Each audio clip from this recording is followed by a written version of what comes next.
Pernah nggak sih kamu ngerasa kayak ada tekanan terus-menerus dari media sosial?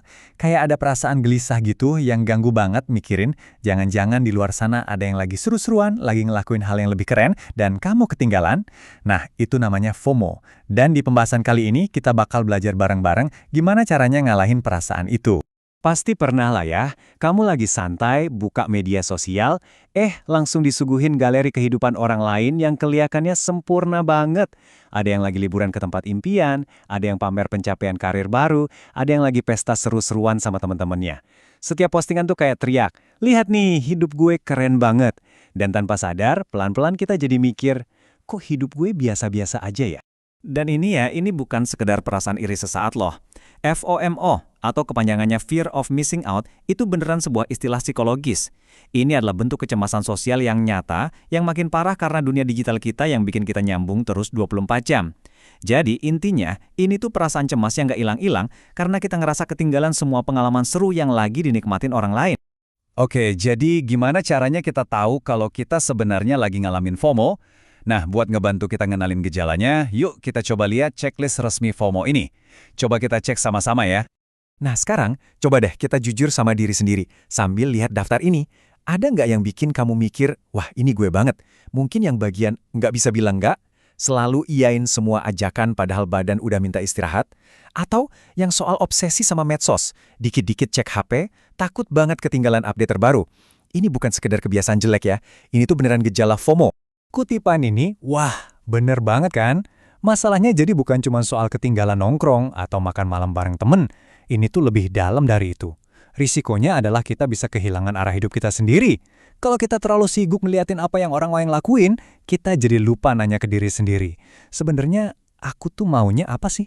Perasaan FOMO ini emang datangnya dari dalam diri kita. Tapi ada faktor dari luar yang bikin perasaan ini jadi makin gede, kayak ngasih bensin ke api gitu. Dan ya pemicu utamanya adalah teknologi yang kita pegang tiap hari. Yuk kita bedah satu-satu, apa aja sih penyebabnya? Coba bayangin 4 faktor ini kayak bahan-bahan buat resep rasa cemas. Pertama, media sosial, yang isinya cuma highlight reel hidup orang, yang kadang nggak realistis. Terus ada rasa percaya diri yang lagi turun, yang bikin kita gampang goyah. Ditambah lagi, tekanan sosial dari teman-teman buat ikut-ikutan. Nah, campur semua itu, jadilah badai FOMO yang sempurna. Oke.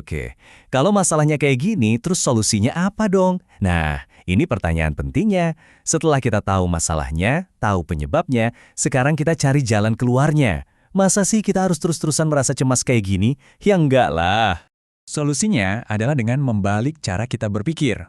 Yep, the flip. Jadi daripada kita ngelawan rasa takut itu, gimana kalau kita coba rangkul? Kita kenalan yuk sama penawar racun FOMO, sebuah mindset baru yang jauh lebih kuat dan positif. Dan ini dia, game changernya, JOMO atau Joy of Missing Out. Coba deh lihat perbedaannya. Kalau FOMO itu kan reaksi kita karena tekanan dari luar. Nah, JOMO itu adalah pilihan sadar yang kita buat sendiri. Ini soal menukar rasa cemas dengan rasa puas. Dengan sengaja milih buat tenang daripada ikut-ikutan berisik. Ini cara kita buat ngambil alih lagi kebahagiaan kita sendiri. Keren kan konsepnya? Tapi pertanyaannya, gimana caranya ngubah ide ini jadi kenyataan? Nah, sekarang kita masuk ke bagian praktisnya nih. Ini bukan cuma teori doang.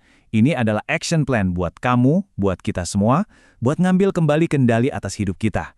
Dimulai dari hari ini juga. Oke, kita bedah satu persatu ya rencananya. Pertama, kenali pemicunya. Kita nggak bisa ngelawan musuh yang nggak kelihatan kan? Kedua, batasi waktu di media sosial.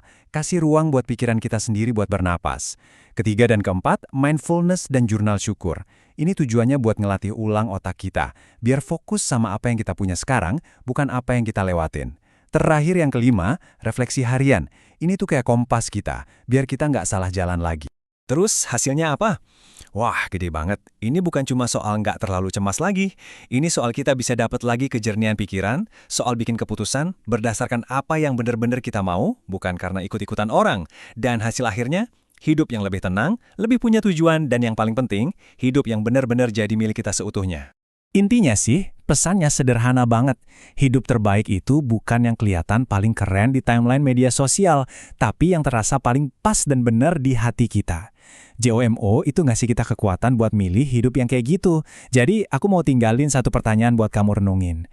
Daripada nanya, apa ya yang gue lewatin? Coba deh mulai sekarang tanya ke diri sendiri, apa ya yang sebenarnya pengen gue hadirkan di hidup gue?